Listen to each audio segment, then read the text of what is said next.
जीवन यापन कराएंगे। तो भगवान का 24वां अवतार जो कि होने वाला है वह है कल के अवतार। लेकिन इन 24 अवतारों में से मुख्य रूप से 2 अवतार बतलाए गए हैं। वह कौन से हैं कि राम कृष्ण दो एक हैं, अंतर नहीं निमेष, इनके नयन गंभीर हैं, इनके चपल विशेष। राम कृष्ण दो एक हैं, अंतर नहीं निमेष। राम अवतार और कृष्ण अवतार ये दोनों मुख्य रूप से बतलाए गए हैं। और राम अवतार में तो ये बतलाया गया है कि प्रातः काल उठ के रघुनाथा, मात पिता गुरु नावई माथा। प्रातः काल होते ही रघुनाथ जी अपने आसन से खड़े होते थे और अपने माता पिता के चरणों में जाकर के बैठ जाते थे, प्रणाम करते थे। लेकिन महाराज आजकल ये सारी चीजें मनुष्य ने छोड़ रखी हैं। एक कड़वी सच्चाई बता दूं, बुरा मत मानना महाराज, संस्कार आपने अपने बच्चों के अंदर दिए नहीं है। क्यों? अगर आपके घर पर कोई ब्राह्मण आए, कोई संत आए, तो आप जबरदस्ती अपने बच्चों से कहते हो बेटा पाम छीले ने, पाम छीले, संत महाराज आए हैं, पंडित जी आए, पाम छीले, पाम छीले। हाथ पकड़ के जबरदस्ती छिलवाते हो। लेकिन कद्र तो आप भी ब्राह्मण और संतों की कह सकते हो ना। अरे आपको अपने पुत्रों से कहने की जरूरत ही नहीं पड़ेगी जब आप स्वयं संतों के समक्ष आकर के अपने बच्चों के सामने संतों के चरण छुएंगे, तो आपको अपने पुत्रों से कहने की आवश्यकता नहीं है। क्यों? क्योंकि बच्चे जानते जब मेरा पिता मेरी आंखों के सामने संतों के चरणों में पड़ा हुआ है, संतों के चरणों को छी रहा है, तो मैं भी जाकर के संतों के चरणों को छूऊं, उनको प्रणाम करूं।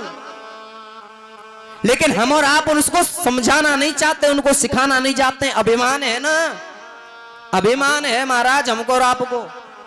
पंडित जी महाराज 14-15 साल के और इन्हें पामन हम परेंगे, हम छींगे और छीव ले ना महाराज तो थोड़ा सा कांपते पतो है, घोंटून तक हाथ पहुंचेगा ना है, घोंटून तक ही छींगे बस खाली और काकेंगे बताओ है मनी मन में। पंडित जी महाराज का उतना नीचे टूटेंगे तुम्हारे। संस्कार बच्चों के कहां, बच्चों के अंदर आप देखो कहां से, आप देना ही नहीं चाहते क्योंकि आपको घमंड है कि हमारी 60 साल की आयु है और हम पंडित जी महाराज के चरणन में छींगे, बिल्कुल लेना पड़ेंगे। और बच्चों को हाथ पकड़ के कहते हो बेटा पंडित जी के पामन को छीले। आप उनको सिखलाना नहीं चाहते। आप चाहे तो अपने पुत्र को भक्त बना सकते हो। सुतदारा और लक्ष्मी एक पापियों के घर होए, पर संत समागम हरि कथा तुलसी दुर्लभ दो। धन और लक्ष्मी आपके घर पर हो सकती है, पुत्र आपके घर पर हो सकते हैं, लेकिन संतों का जो क्षण होता है ना वह हर किसी को मिल नहीं पाता। ब्राह्मण का क्षण हर किसी को मिल नहीं पाता।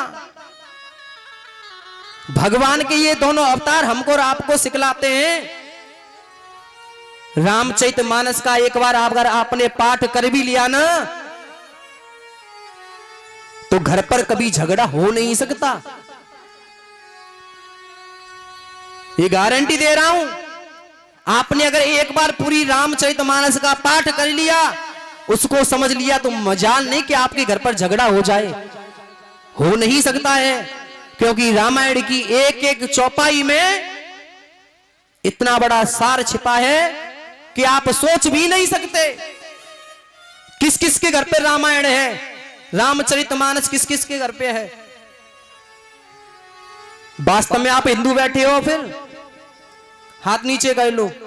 किस किस के यहां पर नहीं है रामचरितमानस, गीता किस किस के यहां पे नहीं है, हाथ ऊपर खड़ा करना, खड़ा करें, शर्माए नहीं, हाथ खड़ा करें। आप हिंदू कहलाने के अधिकारी नहीं हो। वास्तविक आप हिंदू नहीं कहला सकते। क्यों पता है? अन्य जातियों में आप जाकर के देख लें,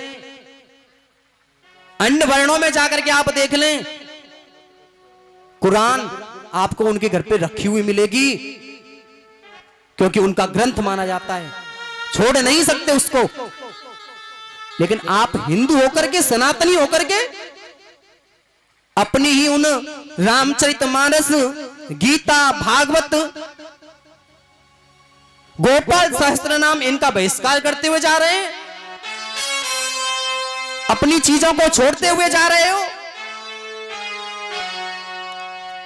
अरे प्रभु, अगर आपके घर पर रामचरितमानस रखी हुई है ना, तो 100 गुना फल देती है। अगर रोजाना आपने एक चौपाई पढ़ ली तो महाराज सोफा सो गुड कह नहीं सकते। लेकिन आजकल तो महाराज फोन चल गए ना, लिए हाथ में यूट्यूब खोला, अच्छे अच्छे गाने सुने।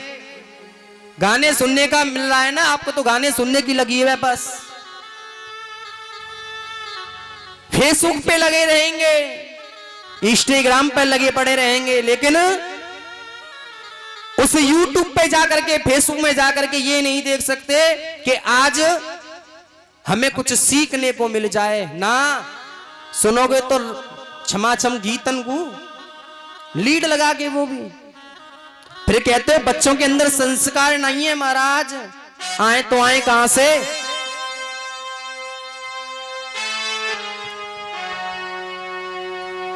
एक पति पत्नी का जोड़ा था, घर से चलने लगा। संत महाराज बैठे हुए थे, रामचरितमानस का पाठ कर रहे थे, और रामचरितमानस के पाठ को करते करते एक चौपाई आ गई रामायण की कि सियही चढ़ाए चढ़े रघुराई। सीता को चढ़ाने के बाद में रघुनाथ जी नाव पर चढ़े। इसका अर्थ कर ही रहे थे कि वो जो जोड़ा जा रहा था, उस जोड़े ने कहा, बाबा काय को नाटे बैठे भैया, मूड खराब कर रहे हो बेफालतू में, चुप पे जाओ। क्योंकि वो पास में बैठे थे। अब बाबा तो अपनी चौपाई में लगे पड़े थे। ट्रेन आई और ट्रेन जैसे ही रुकी, जब ट्रेन चलने लगी तो उसने क्या किया, बैगों को लेकर के और रखना प्रारंभ किया। बाबा करे, बेटा एक काम कर, सबसे पहले अपनी पत्नी को चढ़ाए दे। बैगन को रखते हुए जा रहे हो, पत्नी तो चढ़ाई नहीं, डिब्बा में खुद चढ़ गए हो। ट्रेन थोड़ा तेज हो गई, और ट्रेन जैसे ही तेज हुई तो उसकी पत्नी उसी स्थान पर रह गई और कहता रहा, अरे भैया ट्रेन को रोको, मेरी पत्नी रह गई, ट्रेन को रोको, मेरी पत्नी रह गई। बाबा जोर से कहने लगे, लाला मैंने तो ते कही कि सियही चढ़ाए चढ़े रघुराई। सीता जी को चढ़ाने के बाद में राम भगवान नाव पर चढ़े थे, लेकिन तूने मेरी बात माना नहीं मानी। अब कह रहा है ट्रेन को रोको। तो रामचरितमानस की एक एक चौपाई हमको और आपको ज्ञानवर्धक देने वाली होती है। तो भैया आज से हाथ जोड़ के निवेदन करना चाहूंगा कि जिस किसी के घर पे महाराज रामचरितमानस न हो, महाराज अपने अपने घर पे रामचरितमानस अवश्य ला करके रखें और रामचरितमानस का पाठ भी किया करें। बोले वृंदावन बिहारी लाल की। तो भगवान के 24 अवतारों में से जो 2 अवतार मुख्य रूप से भगवान के सुनाए गए हैं, नगरी हो अयोध्या सी।